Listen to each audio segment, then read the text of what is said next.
देखो, कुछ चीजें जो मुझे लगता है ना आपकी डेस्टिनी में होती हैं, आपकी किस्मत में होती हैं। मेरी बड़ी सिस्टर ने लव मैरिज की थी और 2001 नहीं 3 की घटना है ये, 3 की।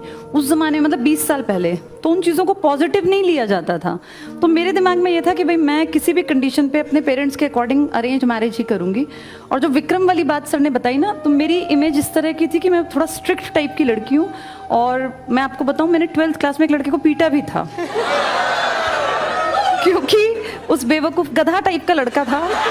और उस लड़के ने मुझे जो है ना 10 दिन की छुट्टियां पड़ती हैं केंद्रीय विद्यालय में, तो उसने उससे 10 दिन के लास्ट डे जब हम स्कूल गए, उसने कार्ड मुझे एक बच्चे के हाथ भिजवाया। तो मुझे ये था कि कौन गधा है ये, अब वो मुझे पता ही ना हो क्लास में कौन लड़का है। छुट्टियां मैंने कैसे काटी, मुझे लगता था बस अब मुझे आज मिल जाता मैं उसको आज पीटूं।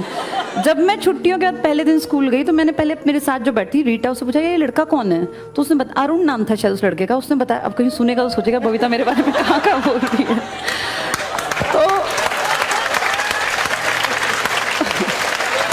उस लड़के ने, मैंने जाके 12th जैसे बड़ी क्लास हो जाती है ना लास्ट डेज से, अब सर्दियों के आसपास की बात थी, दिसंबर जनवरी की बात होगी क्योंकि दिसंबर में छुट्टियां पड़ती हैं। फिर मैंने जाके, क्लास पूरी भरी हुई थी, मैंने उसके उस पर कार्ड फेंक के उसको अच्छा धुना। अब जैसे कोई गलती में होता तो थोड़ा डरता भी है, वो लड़का बैठा तो मैंने थप्पड़ ही थप्पड़ उसके पीछे पीठ पे चांटे, जहाँ मतलब जैसे हुआ कि वो बेचारा उठा ही नहीं टेबल से। फिर हमारी क्लास में एक थोड़ा सेंसिबल सा लड़का था दीपक, वो आया और उसने कहा बबीता मैं इसकी तरफ से माफ़ी मांगता हूँ, गलती हो गई ये वो पूरे में फैल गई। फिर साइंस स्ट्रीम में, कॉमर्स में सब मुझे देखने आए कौन है बबीता त्यागी। तो मेरी इमेज थोड़ी इस तरह की थी कि मैं स्ट्रिक्ट लड़की हूँ और वो डाइट में भी कैरी ऑन रही। तो इसलिए विक्रम को विश्वास नहीं हुआ कि बबीता त्यागी इसके साथ बैठ के ऐसे चली जाएगी। 2 साल हम डाइट में थे। कितनी बार ऐसा होता था मैं लेट पहुंचती थी, हमारे यहाँ से साधन नहीं थे। और विक्रम एक अच्छा लड़का था, हम अच्छे दोस्त थे, ऐसा नहीं कि हम जानते, मेरा सीनियर था। और मेरी जो बेस्ट फ्रेंड थी उसके पिताजी के पास वो पढ़ता भी था। तो मुझे पहले से पता था कि विक्रम का उस जमाने में अफेयर चल रहा था, उससे उसने शादी भी की, दोनों बहुत अच्छा पेयर बनाते हैं। ये बात सर नहीं जानते थे, वो जो पीछे पीछे जाने वाली बात थी ना, मुझे तो पता था विक्रम कहीं भाई इन्वॉल्व है, उससे शादी करेगा, बाकी क्लास नहीं जानती थी। तो बताने का ये औचित्य है कि भाई आपकी जो पर्सनालिटी है ना, आपका जो कैरेक्टर है, जीवन साथी हर कोई अच्छे कैरेक्टर का ढूंढता है, कोई जीवन साथी को घटिया कैरेक्टर का नहीं। क्योंकि जीवन साथी का मतलब है आपकी अगली पीढ़ियां उससे प्रभावित होंगी। आप किसी कैरेक्टरलेस आदमी से शादी करते हैं, किसी कैरेक्टरलेस लड़की से शादी करते हैं, तो आपकी पीढ़ियां बर्बाद हो जाएंगी। लड़की को आगे तक की पीढ़ियां बढ़ानी होती हैं। तो मेरा पर्सनल ये मानना है कि कैरेक्टर पहली प्रायोरिटी पर रखना। शक्ल तो देखी जाती है, शक्ल सबकी ढलनी है, 50 के बाद कोई सुंदर नहीं रहेगा, झुर्रियां सबके चेहरे पे आएंगी, बाल सबके सफेद होंगे। तो पहली चीज जो चलेगी ना वो आपका चरित्र है। आपका चरित्र, आपकी काबिलियत, अगर ये 2 चीजें स्ट्रांग हैं तो फिर आप अच्छे जीवन साथी बन सकते हैं। और परिमल सर में दोनों चीजें ठीक ठाक सी थी, तो इसीलिए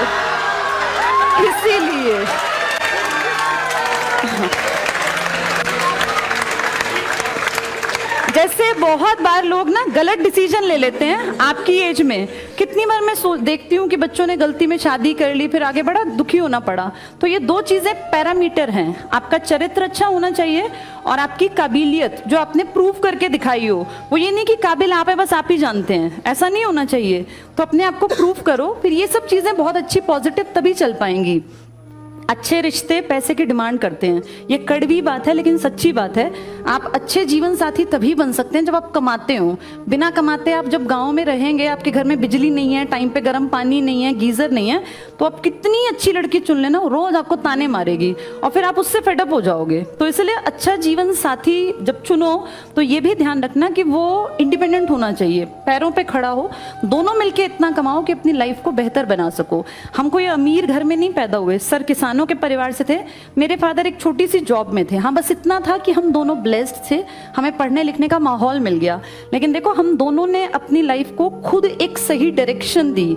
मैंने अपनी जिंदगी को 20 साल में इस काबिल बना लिया था कि मैं 4 लोगों को बैठा के खिला सकती थी, क्योंकि एक सैलरी पे आप एक परिवार पाल लेते हैं। परिमल सर ने भी बहुत यंग एज में जब पिताजी चल बसे तो सारा घर परिवार संभाला। कहने का ये मतलब है कि सिर्फ देख के कि मैम और सर ने ऐसे शादी कर रखी है, सक्सेसफुल आज कहाँ पहुंच गए, इस उसको मत देखना, ये देखना कि हमने वो डिसीजन लेने से पहले अपने आप को कहाँ तक पहुँचा लिया था। हम दोनों काबिल थे। मेरी जॉब 100% गारंटी मुझे पता था लगेगी, क्योंकि मैं पहले से इसके लिए बहुत पहले से मेहनत कर रही थी। ऐसे ही परिमल सर भी अचानक से सक्सेसफुल नहीं हुए। परिमल सर वहाँ पढ़ने आने से पहले एक सक्सेसफुल आदमी थे।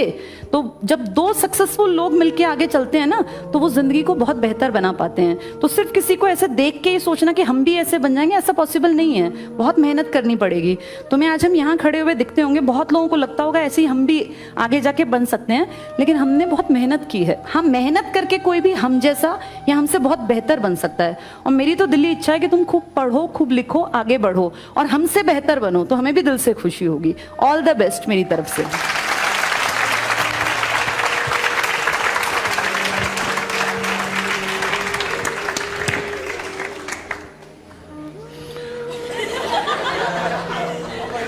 मैं जो उस दिन भी कह रहा था और आज भी कह रहा हूं, ये काबिलियत हर एक आदमी को रखनी चाहिए।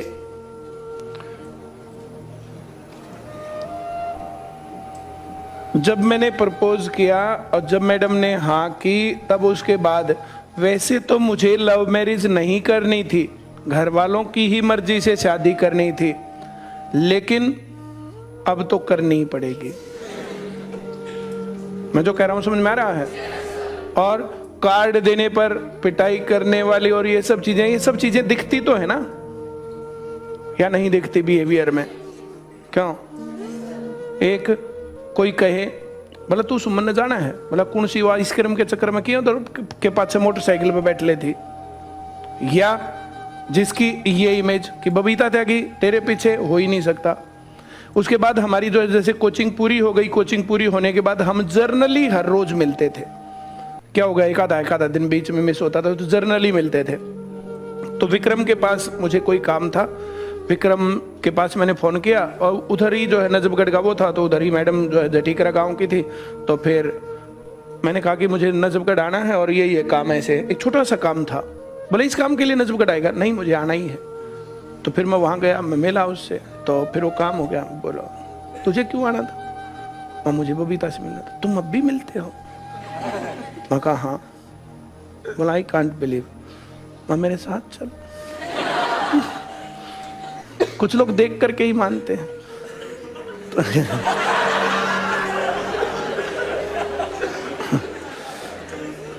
उस दिन मैडम जो है जैसे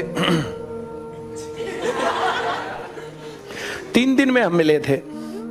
3 दिन में मैडम ने एक तो अपने बाल छोटे कर लिए, जैसे जो बड़े बाल थे तो छोटे कर लिए, गर्मियों का टाइम था, और बाल छोटे करके और 3-4 दिन तो खूब हलवा। मुंह जो है जैसे था ना तो पूरा गोल, तो मोटी हो गई। अब उधर से आई, अगर ये ना बोलती तो मैं सोचता कि उसकी बहन है। तो फिर आई और जैसे भाई अब जो मेरी पहचान में नहीं आ रही, ऐसा थोड़े कि इसकी में नहीं आ रही, मैं तो आ ही रहा था। तो आकर के बाइक पर बैठे और हम चल पड़े, और विक्रम वहीं थोड़ा सा पीछे था। फिर उसने अपना कैमरा, उस टाइम पर कैमरे के फ़ोन नहीं चले थे, तभी इंटरनेट और ये सब चीज़ें नहीं थी, पर कैमरे के फ़ोन आने लगे थे। तो उसने फिर कैमरे से हमारी वीडियो बनाई। मैं क्या करेगा, बोला अपने सभी फ्रेंड्स को दिखाऊंगा कि बबीता का अफेयर चल रहा है। मैं दिखा दिए। फिर पता नहीं उसने दिखाया कि नहीं दिखाया। अब वो बहुत मेरे फ्रेंड सर्कल में नहीं था, बहुत ज़्यादा बातचीत नहीं होती थी। अब भी मिलते रहते हैं एक आधी बार, बीच में कई बार जो है, तो ये सब चीज़ें चलती।